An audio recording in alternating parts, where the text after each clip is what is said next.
I am smart. Totally agree. Agree. Neutral. Disagree. Totally disagree. I am compassionate. Totally agree. Agree. Neutral. Disagree. Totally disagree. I always forgive and forget. Totally agree. Agree. Neutral. Disagree. Totally disagree. I want a fairy tale romance. Totally agree. Agree. Neutral. Disagree. Totally disagree.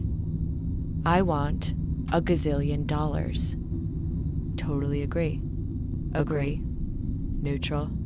Disagree. Totally disagree.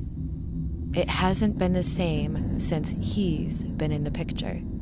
Totally agree. Agree. Neutral. Disagree. Totally disagree. I am lonely. Totally agree. Agree. Neutral. Disagree. Totally disagree. I feel lonely. Totally agree. Agree. Neutral. Disagree. Totally disagree. You are not out to lunch. Totally agree. Agree. Neutral. Disagree. Totally disagree. Where did you go? Totally agree. Agree. Neutral. Totally disagree. Just relax. Totally agree. Agree. Neutral. Disagree. Totally neutral. We will have to agree to disagree. Totally agree. Agree. Neutral. Disagree. Totally disagree. It is right to be wrong. Totally agree. Agree. Neutral. Disagree. Totally disagree. All things heal with time. Totally agree. Totally disagree. Agree. Disagree. Neutral. Time can only happen if something moves. Agree. Agree. Disagree. Drying up forever. Agree. Disagree. Agree. Disagree. Agree. I am totally neutral. Totally neutral. Agree. Disagree. Agree. I saw you last Tuesday. Totally disagree. See you next Tuesday. Totally disagree. Totally agree. Depends on what you give me. Agree. Edge cloud has a silver tongue. It hasn't been the same since last Tuesday. I always disagree. It's all coming back to me now. Totally agree. Agree. Neutral. Disagree. Totally disagree.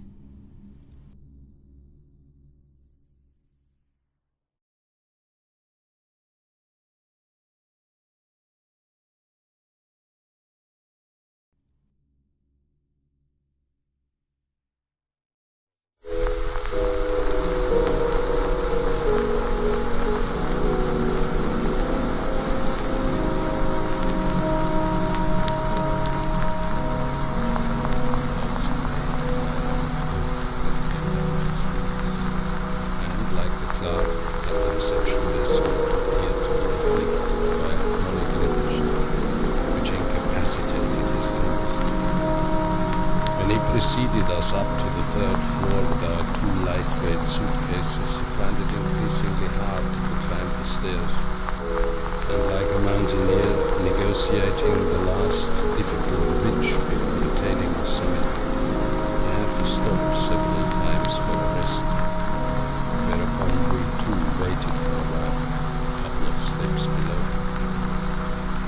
On the way up, we met not a living soul except for another member of the hotel staff, dressed in the same grey coat as his colleague, and perhaps worn, I thought to myself, so as to bits by all the employees of the state-owned spa hotels, was sitting in a chair on the top landing with his head sunk forward, and a thin tray of broken glass on the floor beside him. The room unlocked for us was number 38, a large room resembling a salon. The walls were covered with burgundy red brocade wallpaper and fading places. Portières dated from a past time as well, so did the bed, standing in an alcove with its white pillows stacked on curiously steep angle. Marie immediately began settling in over all the wardrobes, went into the bathroom, turned on the taps in the huge old-fashioned shower to make sure they were working, and inspected the whole place very closely. It was odd, she said at last, but she had the impression that although everything else was in perfect order, the writing desk had not been plastered for years. What can be the explanation, she asked, Mr. Austerlitz, of this who ghosts on the desk?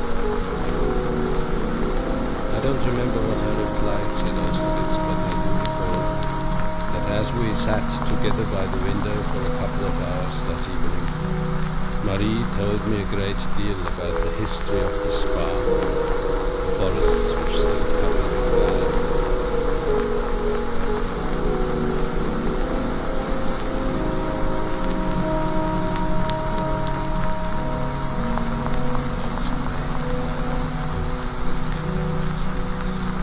And like the clerk at the reception desk, appeared to be afflicted by a chronic lethargy, which incapacitated his limbs. When he preceded us up to the third floor with our two lightweight suitcases, he found it increasingly hard to climb the stairs, and like a mountaineer negotiating the last difficult ridge before attaining the summit, he had to stop several times for a rest, whereupon we too waited for a while, a couple of steps below. On the way up, we met not a living soul except for another member of the hotel staff, dressed in the same grey coat as his colleague, and perhaps worn, I thought to myself, said Austerlitz, by all the employees of the state-owned spa hotels, was sitting in a chair on the top landing with his head sunk forward and a thin tray of broken glass on the floor beside him. The room unlocked for us was number 38, a large room resembling a salon. The walls were covered with burgundy red brocade wallpaper and fading in places. Portières dated from a past time as well, so did the bed, standing in an alcove with its white pillows stacked up, curiously steep angle. Marie immediately began settling in, opened all the wardrobes, went into the bathroom, turned on the taps and the huge old-fashioned shower to make sure they were working, and inspected the whole place very closely. It was odd, she said at last, but she had the impression that although everything else was in perfect order, the writing desk had not been dusted for years.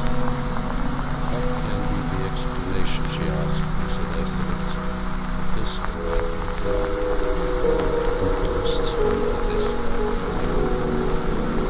I don't remember what I replied, said Austerlitz, but I do recall that as we sat together by the window for a couple of hours that evening, Marie told me a great deal about the history of the spa, the forests which still covered the valley floor at the beginning of the 19th century, the building of the first neoclassical houses and hotels set haphazard on the slopes, and the subsequent rapid rise in the fortunes of the resort.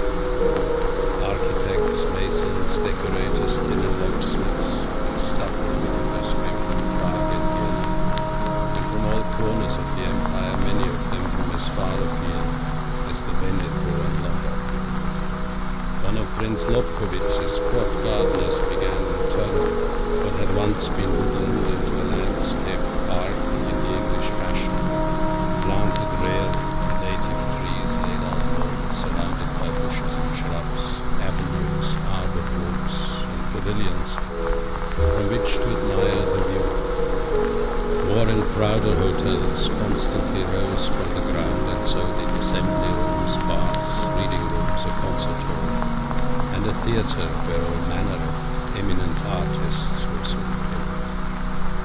In 1873, the great cast-iron colonnade was built, and by now, Marienbad was one of the most fashionable of European resorts. Marie claimed, and here, said Austerlitz, she launched with her strong sense of the comical into a positive verbal coloratura of medical and diagnostic terms. Marie claimed that the mineral waters, and particularly the so-called Auschwitz springs, had gained a great reputation for curing the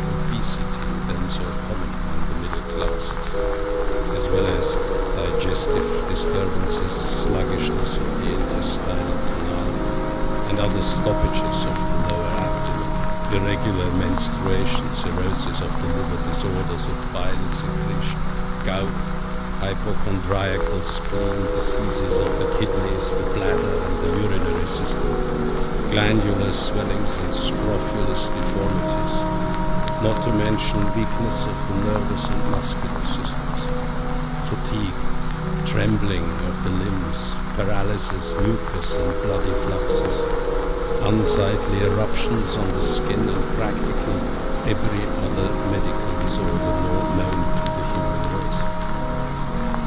I can just see them in my mind's eye, said Marie, a set of very corpulent men, disregarding their doctor's advice and giving themselves up to the pleasures of the table, which even at a spa were lavish at the time, in order to suppress by dint of their increasing girth the anxiety for the security of their social position.